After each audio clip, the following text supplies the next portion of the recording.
The income, do not forget, the income of the users of this app is still currently the same thing. The minimum wage in Nigeria is still the same thing. The government have not increased it.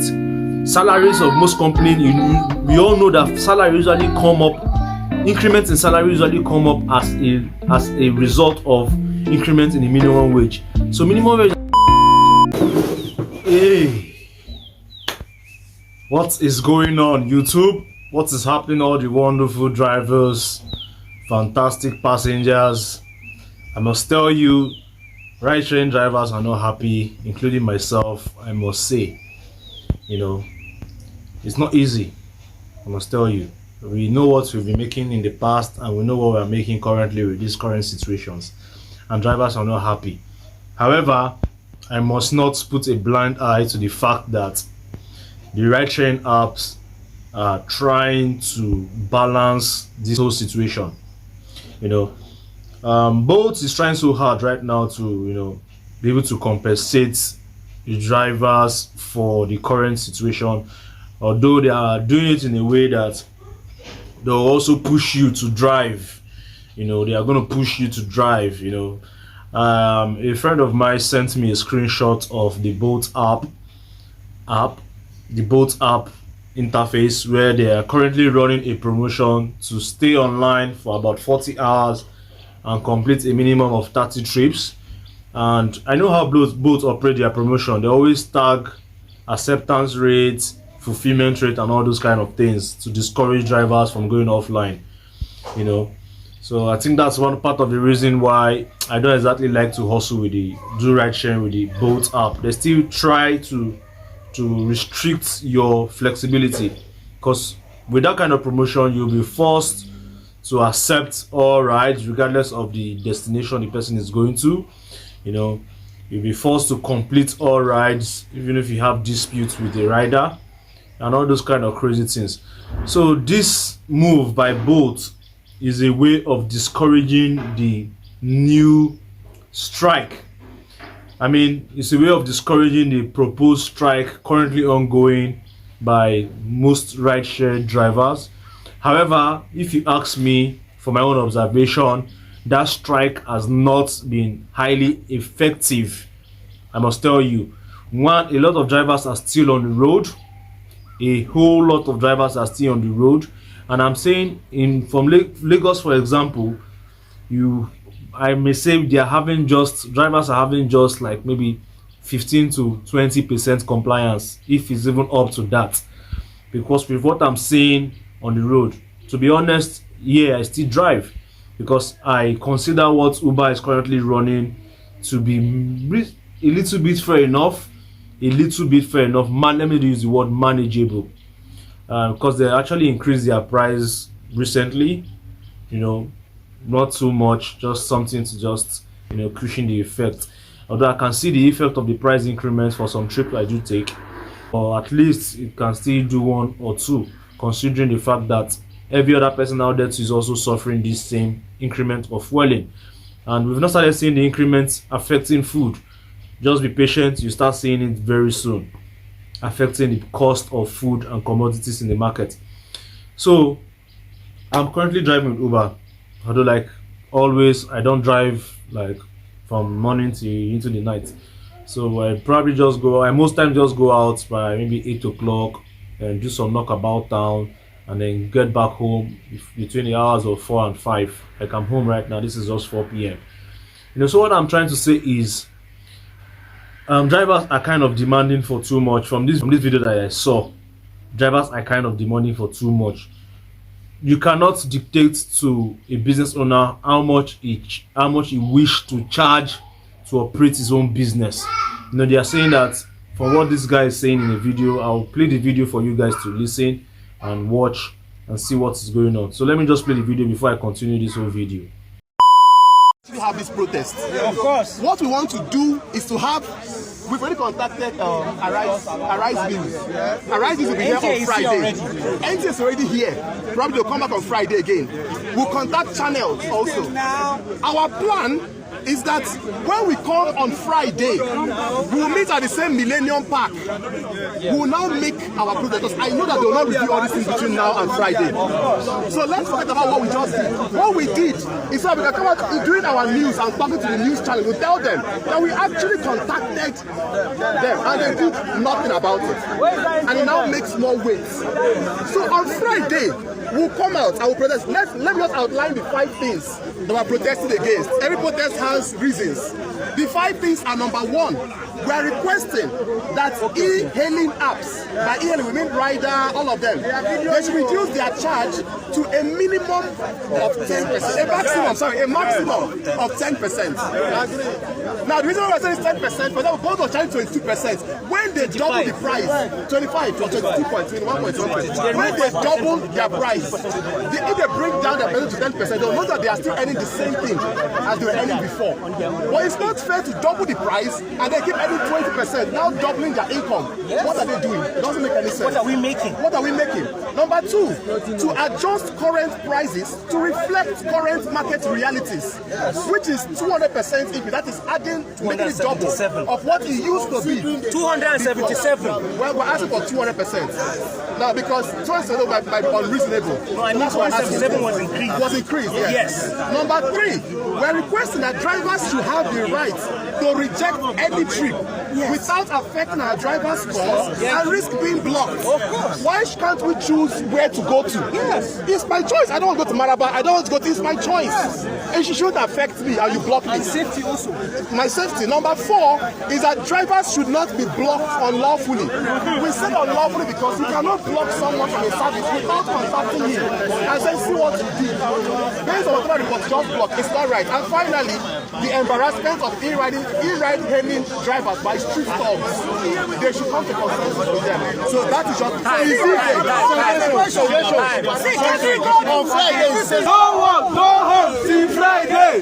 No one go home till Friday. No one go home till Friday. No one go home till Friday. Till Friday. Don't be like say Friday. Till Friday. No one for now. Till Friday. No one go home till Friday. No one go home. With this video, they're asking for a reduction of commission to 10%, and this is why it's an open market. We have various apps out there. There's the notable ones I can mention. There's InDriver that currently charge 9.9%. There is Uber that charge 20% and then reduce their commission after completing 15 trips. Listen to this: after completing 15 trips, you get to pay only 5%. And after completing 25 trips, or is it 25 trips? Or I think 25 trips or thereabouts. I'll confirm that. I don't usually participate in that because I see that it's too much. You get to pay just 3%. And then Bolt is charging, I think, 25%. And then there are some other apps out there that are even charging free. So what drivers can do is to choose an app that works for you. Like me personally, what I do is that I drive for Uber and I drive for InDriver. So what I do is I try to make my first 15 trips within the first 2 days of me working, so I can enjoy the paying just 5% in the rest of the week. Which, if I achieve that, I usually see the results. Like I see the increments in my earnings when I drive from Thursday or sometimes Wednesday. But sometimes I meet that target between Monday and Tuesday. That's if I work on Monday. While sometimes I meet it between Tuesday, Wednesday, maximum Thursday. So over the weekend, Friday, Saturday, Sunday, and if I work before this first subsidy removal, I usually see some substantial earning from my work. You know, I'll see that I earn up to like sometimes 50,000 over that period after commission, after expenses, you know, in a week. That's within the weekend, you know, if I really work, you know. So for me, Uber really works for me. If you ask me, Uber works for me. I usually support the ride sharing that I do with Uber with InDriver. So when I find myself in some part of town that has low patronage for Uber, I turn on my InDriver and then InDriver takes me out of that place. I usually target InDriver taking me back to where I know I can get trips on the Uber platform. So for me, I feel going forward is for every driver to know what works for them, while we are still advocating for a better pay, a rise in pay. Just know what works for you. Cut down on your cost. When I mean cut down on your cost, if you are using a V6 engine, try to cut down to a 4-plug engine. If you are using a very big engine, just try to cut down, sell that car and get a smaller vehicle. Try to get a very economical, fuel efficient, parts are cheap, not so expensive car, so that you can be able to manage this ride sharing thing. And also have an exit plan. These app companies are only concerned about them making profits. It's like that all over the world. This same struggle we are struggling here, drivers in the United States of America are having this same struggle. I follow a prominent rideshare driver in the US. It's called Rideshare Professor, and all this same problem, I see it's coming up on his channel, him talking about advocating for drivers that are deactivated wrongfully, that are deactivated unlawfully. So we are also having the same challenge everywhere in the world.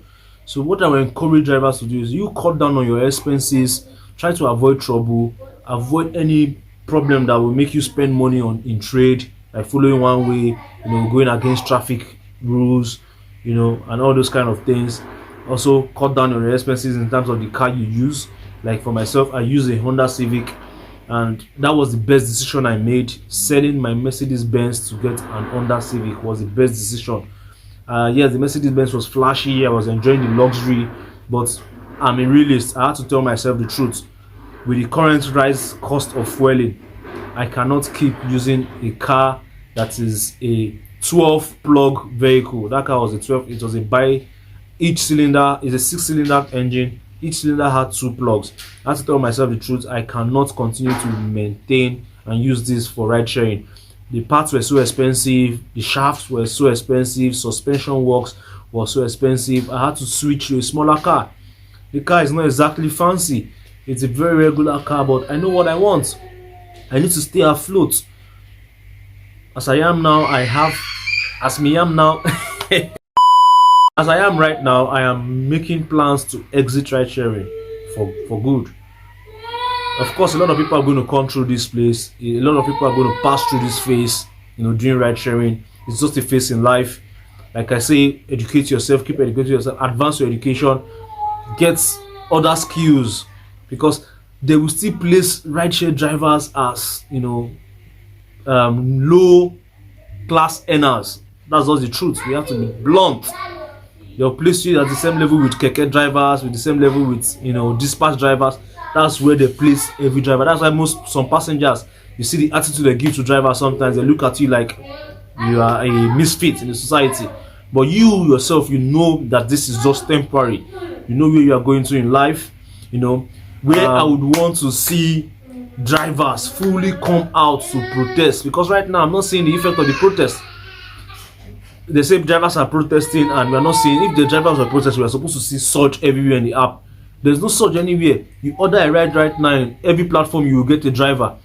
Where I would like to see this protest taking up the notch is when the government finally announces, because the income, do not forget, the income of the users of this app is still currently the same thing. The minimum wage in Nigeria is still the same thing. The government have not increased it. Salaries of most companies, we all know that salary usually come up, increments in salary usually come up as a result of increments in the minimum wage. So minimum wage has not been increased. So let us also look at it from the perspective of these consumers of this service. Their income is still fixed. You can't expect them to use all their money to enter transport, to take Uber ride from point A to point B. So I think we should also stand in their own point of view. So once the minimum wage is increased by a certain percentage, then we can now go back to this app companies and tell them that you must increase ride sharing app by so percentage. I know that is coming. I've already started seeing the sign on radio and TV, of news of minimum wage being increased. So drivers, I would like us to, be united. Please, let's be united. I know there are many people that are, not conscious of their environment. Many people don't even know that there's this channel. Many people don't even know that there are platforms where you can, follow other drivers or talk to other drivers, or communicate. I see some drivers and, it's just nothing to write home about. But I know that the numbers of drivers that are enlightened, the numbers of drivers that are willing to see positive change and real value for what we do, they are more. That number is more. And for this reason, I want to set up a Telegram group, because I know Telegram group is going to be able to accommodate a whole lot of drivers in a large number, and I'll spread it across most WhatsApp group. Let drivers start having a platform where drivers can communicate. Rideshare drivers in Nigeria can communicate and share information as regards what is directly affecting us.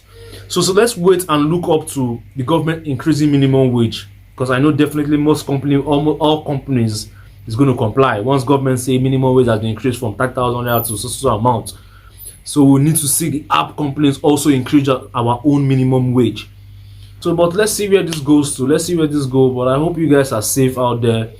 And please do not forget, cut down your costs. If your car is expensive to maintain, sell it and buy another one. That's what you should take out from this video. So guys, that's what is currently going on. There's protests, there's chaos here and there. People are not happy with their earning generally in the country, in fact in the world at large. The subsidy thing really hits everybody hard. So guys, I hope you guys stay safe out there. Please be very vigilant of your environment. And the Telegram, I'll work on it. We drivers need to have a single platform from across all WhatsApp platform in the country. We need to start talking in one voice. So guys, until next time, peace, and guys, stay safe.